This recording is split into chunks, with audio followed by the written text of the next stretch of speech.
Hello everybody and welcome back to Restaurant on the Road. My name is Rodrigo Cabral, I'm your host. Please don't forget to subscribe to my YouTube channel, hit the like button, share it with your friends and join me on this road. Cheers!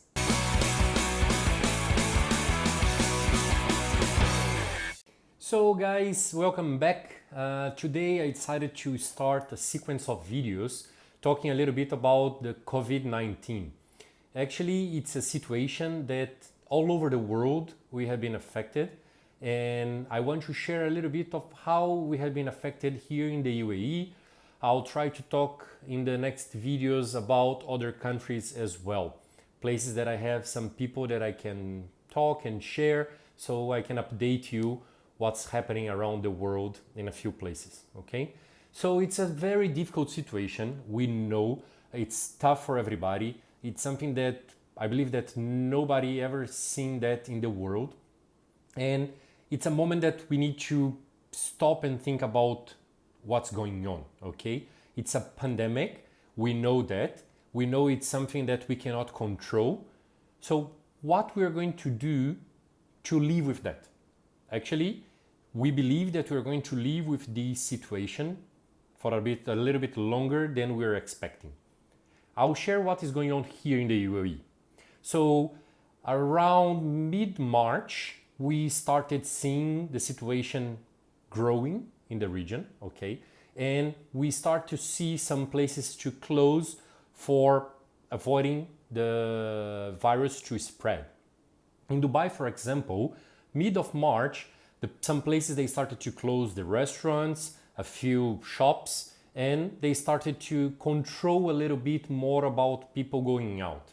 It was not a lockdown yet, but people started to control a little bit about the situation, about moving around the city, and etc. Here in Abu Dhabi, what happened was by end of March, we started seeing the place closing because of the problem, because of COVID-19. So in the case of the place that I'm living now in Abu Dhabi, we started closing the restaurants around end of March, and that was the moment that the government started with the lockdown, okay? What was the lockdown here for us in Abu Dhabi? In Abu Dhabi, the lockdown started with the national sterilization that they were doing from 8 p.m. to 6 a.m. So during this period of time, people could not go out. Ideally, you need to be back home by 7:30, so 8 o'clock everybody should be at home. In the beginning, they tried to give a little bit of license for people to move, but in the end they cut it out. And they started saying that everybody should be at home from 8 p.m. to 6 a.m. The government, they were sending some alert, the push notification in the mobiles, and it was helping people to understand that at that moment they should be starting going home. Okay, this was around 6:30, 7 o'clock. They would start to send you some push notifications to ask you to go back home and make sure that you're safe.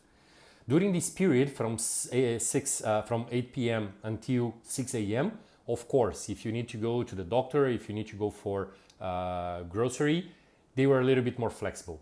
But you need to have a reasonable reason to go out during that time, if you're working, for example.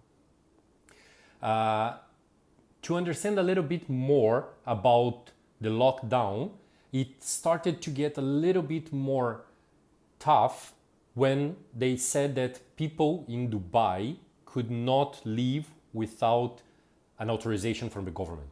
So there was a moment in Dubai that they said that for you to go out, you should have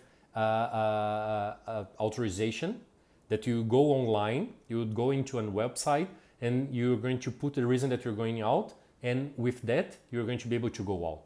If you're working, you could apply for a license to go out, but if you are not working, you should be at home.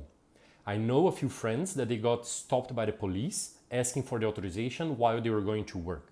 And that was around 7 a.m. while they were going to work. So it was happening. People were getting approached by the police to ask about the license to go out. Here in Abu Dhabi, we didn't reach that stage of needing a license or an authorization to go out, but they were asking everybody to stay at home as much as possible and to go out with masks and gloves. I know a few people that they got approached by the police here in Abu Dhabi, saying that, asking the police, asking them if they were near their home and actually why they were not wearing masks. So the government started to giving some fines for those who were not wearing masks. These people that I know that they were approached, they received kind of a warning from the police saying that next time they would get a fine. The fine would be around 1,000 dirhams for each person who was not following the instructions. Shopping malls, theme parks, beaches, everything got closed during a long period. It was more than 40 days that all these places, they were closed. We had a lot of hotels around the region that they shut down for a few months to try to control and understand what was going on.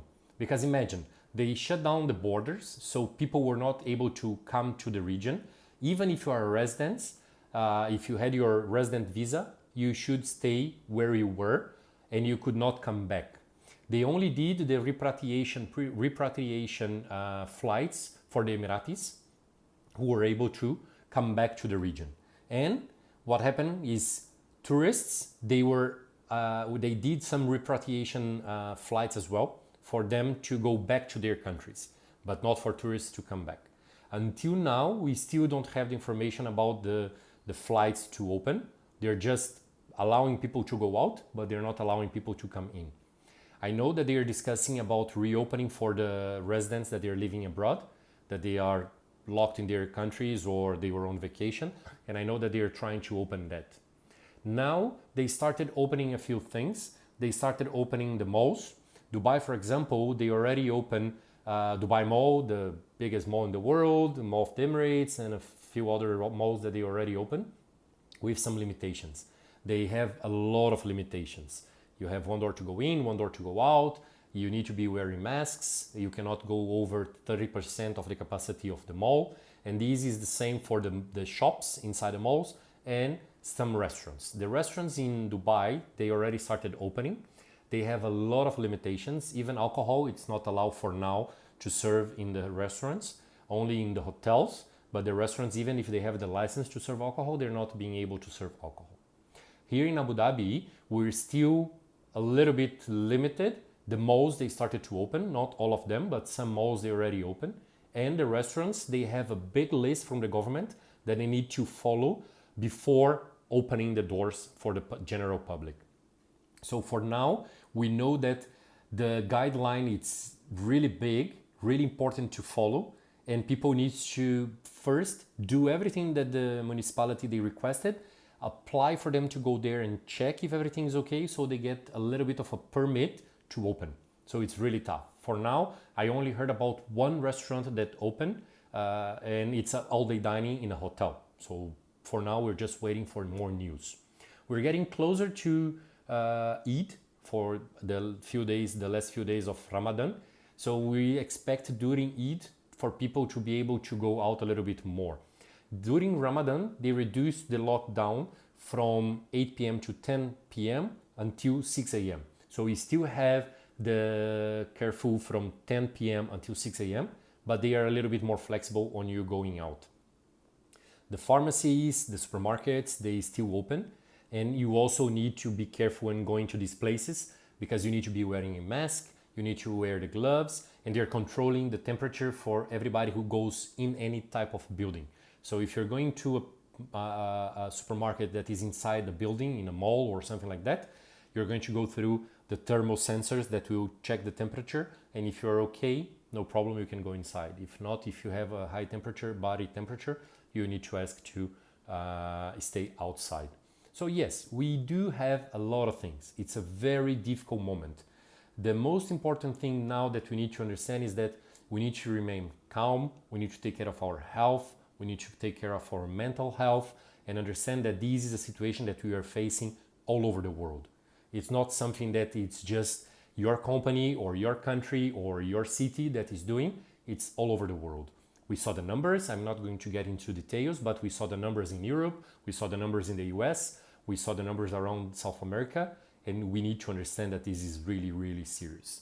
So for now, this is the first part that I just want to give an introduction of what we're living now. And I'm going to talk more during the next few videos with you about COVID-19. Please stay at home, be safe, take care of your health, and join me on this road. And I hope you enjoy this video. Hit the like button, share it with your friends, and let's talk more about it, okay? Cheers!